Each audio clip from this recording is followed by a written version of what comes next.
So today I'm going to tell you a little bit about what you're going to be in store for when you get ready to do your tax return or somebody does your tax return for you. So last year when I heard about this Affordable Care Act, I didn't think there was much to it. You probably didn't either. I knew that the government was imposing upon us this new law where it says you got to have insurance. I don't know about you, but I didn't like that too much. But I also knew that there was going to be some penalties. And I don't know about you, but I thought it was going to be $95 for a penalty. So who cares? You know what? If I get insurance, don't get insurance, 95 bucks, I'm not worried about it. Well, about 2 weeks ago, I went to a tax seminar, and I found out that I was wrong, and there is more to it. So I decided to make a little presentation about it today. Read that, and if you were one of those people, then we will be talking about you. So you probably can't read this right here, but what it's saying is that this year when you get ready to do your tax return, or somebody does your tax return, they're going to ask you, or you're going to ask yourself, one of four questions. The first question is, did me or my dependents have health insurance for all of last year? The next question is, if I didn't, or we didn't have health insurance for all of last year, did we have it for part of the year? Then the next one is, did we have any exceptions? We didn't have any health insurance last year or part of the year. Are there any exceptions? And then the last one is, did we receive an advanced tax credit? And if we did, then how are we going to deal with that? And I will talk about all that in a minute. So, first question is, do we have health insurance for all of last year? Answer is yes. On your TurboTax or your CPA, simply clicks the little box and moves on. Life is good. Answer is no. Well, now it gets interesting. So there is a penalty if you say no. Maybe. So how much is it? Well, there's the $95. I was partially right. It's $95 per person, though, and you have two children. It's $47.50 each, so for a total of $285. Still not so bad. But then they've got this. It's the higher of these two. One of them's called the percentage method, and the percentage method is for this year it's 1% of your income minus $20,300. Well, what's the $20,300 represent? If you make $20,300 or less, you will not have to file a tax return. So there you go, and you wouldn't have to pay this penalty. Gross or net? It is actually your adjusted gross income, so that's sort of a gross. So I've got an example for you. We've got a married couple, 2 kids. They made $200,000 last year. And just for fun, let's say they don't have a W-2, they have their own business. And I don't know about you, but you probably know about a lot of people that have their own businesses that don't have health insurance because it's tight and we need to cut corners in different places. And so health insurance is going to be one of those places. And so no insurance for last year. So what is the penalty for this married couple with 2 kids? $1,797. Well, here's what I was thinking. Maybe that doesn't seem so bad. You make $200,000, what the heck? But I'll bet you what's going to happen is I'm going to have clients. They're going to come in and they're going to be ready for that refund that they got last year again. And they've already talked to the wife about it and said, okay, we had $1,500 last year. What are we going to do with it this year? Because nothing's changed. We made the same amount of money. And they've already figured it out, and they're coming in and they're figuring it out. I just need to do my tax return so I can get my refund. So I do the tax return, and I tell them, by the way, you don't not only do not get a $1,500 refund, but you owe $297. You think my year isn't going to be fun? So the maximum amount, if they made a lot of money, then they would pay up to $9,800, and a family of 5 would pay up to $12,000 in the penalty. So maybe this is the way that Uncle Sam was going to pay for this health insurance this year, this health program.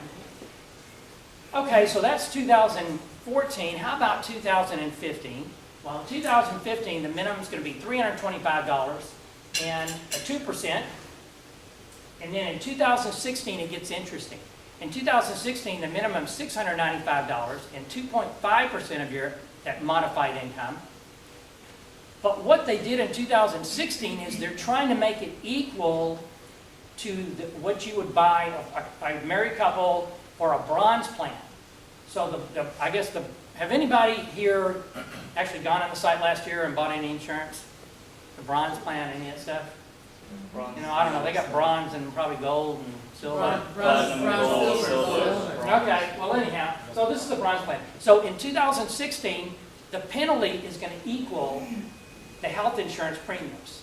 So they want you to buy this health insurance. Well, so you said no and you didn't have health insurance for the whole year. One of the exceptions is you made $20,300 or less. Hate to be that person, but that sometimes happens. The next one is the lowest price available plan costs more than 8% of your income. You experience one of several hardships. One of them is eviction, bankruptcy, and God forbid, domestic violence. And we were at the tax class, they said, isn't this going to be interesting? We've never asked this question before. So did you have domestic violence in your family class? Your individual insurance plan was canceled, and you consider plans in the marketplace are unaffordable. Now that one's going to be interesting, because how is the government going to determine, or how are you going to make the argument that it was unaffordable? How are you going to prove that, or how are they going to disprove it? I think there's going to be some interesting cases in the future, or maybe they're just going to let us go on this. You think? Maybe they don't really care about the penalties. You are in jail. If you are in jail, the good news is you don't have to pay these penalties. So there is an alternative to paying the penalties. You're probably not reading this. There you go, Bruce. There's your house. You are an immigrant who is in the country illegal. So there are benefits to being illegal in the country. You are outside of the country for more than 330 days. So if you're working abroad and so forth, this is good. You don't have to worry about it. And this one here says your uninsured gap is less than 3 continuous months. The continuous is a very interesting word, because that means it's got to be right on a row. So January, February, March, and then you start the next month for the next 9 months, you don't have to pay a penalty. But if it is January, June, and December, it doesn't count. It's got to be 3 continuous months. You experienced death of a close family member. You experienced a fire, flood, or other natural or human-caused disaster that caused substantial damage to your property. You had medical expenses that you couldn't pay for the last 24 months. Well, that means it's got to go back probably into 2012 to carry on into 2013, or 2013 into 14. Maybe it'll alleviate some of the months, but maybe not all of the months.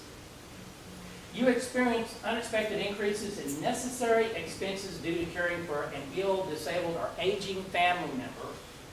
You experience another hardship in obtaining health insurance. That last one's sort of like a catch-all. So they're going to say, well, I didn't have any of these. Do you have anything else? Yeah, how about this last one? Sure, put me down for that one. Now, the premium assistance tax credit. So last year you got on one of those programs and you said, yeah, my income is going to be low, we're going to have children, all these things. And as you're clicking on this, the price goes down and you're clicking, and you get down and your premium is low. And it's happy days. And then when you come in and see your tax preparer, he says, so your income was this higher than you expected, you did not have a child, and so on and so forth. Then it goes back up, which means now you owe taxes because you got to pay the credit back. Tax court case. This is a big one. Right now, before the Supreme Court, are the penalties fair? Are the penalties legal for both individuals and businesses? And supposedly in June 2015, they're going to make that decision. And if they say no, the legs are coming out from under this table. So we'll all find out. Last thing, and that is, if you have a company and you have 2 or more employees, that could be your husband and the husband and wife, and you provide health insurance, but it's not through a group plan. Like you're paying for some health insurance, you're paying partially the health insurance, you're paying yours but not your employees. And I had clients that do that and think, let's just write it off and take the risk. The risk this year is a penalty of $100 per day, not to exceed $36,500 for the year, if you decide to take that deduction and you're not providing the group plan or you're not providing a health plan through the program. You can't cheat anymore. and get by with it without paying a severe penalty. Down at the bottom, and I can give you all this, these are sites you can go to if you want to learn more about it. And that is it. I'm Crayton, CBS.